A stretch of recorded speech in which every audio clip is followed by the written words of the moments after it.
presents by Rajiv Rocks. जन्नी छोड़ी हा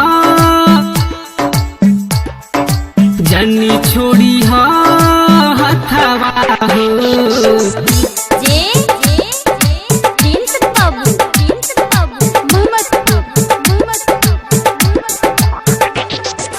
जन्नी छोड़ी हा हथवा हो सस के डोरी टूट जाई। जन्नी छोड़ी हा हथवा हो सस के डोरी टूट जाई।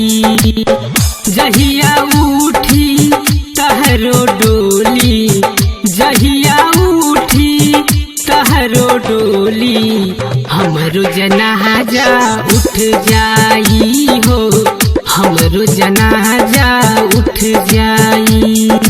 जन्नी छोड़ी हा हथवा हो सस के डोरी टूट जाई।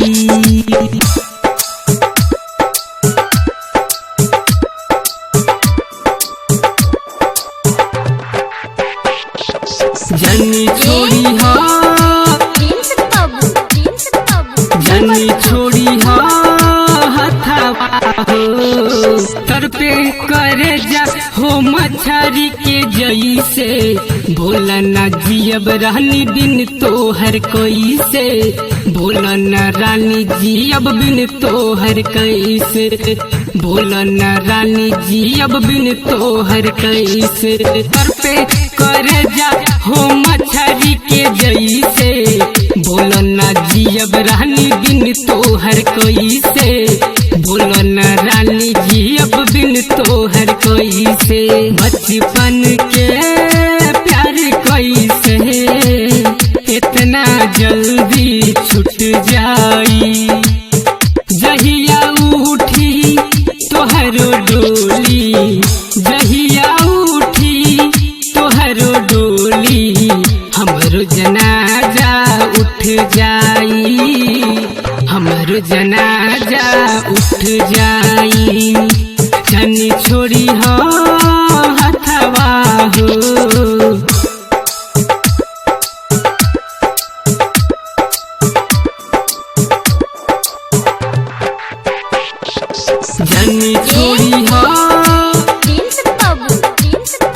जन्नी छोड़ी हा हथवा हो साथे बीतावल सनम दिन रतिया, भूल न पाइब धड़क जाई छतिया, भूल न पाइब धड़क जाई छतिया, भूल न पाइब धड़क जाई छतिया। साथे बीतावल सनम दिन रतिया, भूल न पाइब धड़क जाई छतिया, भूल न पाइब धड़क जाई छतिया। समर के यार पुनित पुकार, अहमित के सपना टूट जाई। जहिया उठी तोहरो डोली, जहिया उठी तोहरो डोली, हमरो जनाजा उठ जाई, हमरो जनाजा उठ जाई, हमरो जनाजा उठ जाई।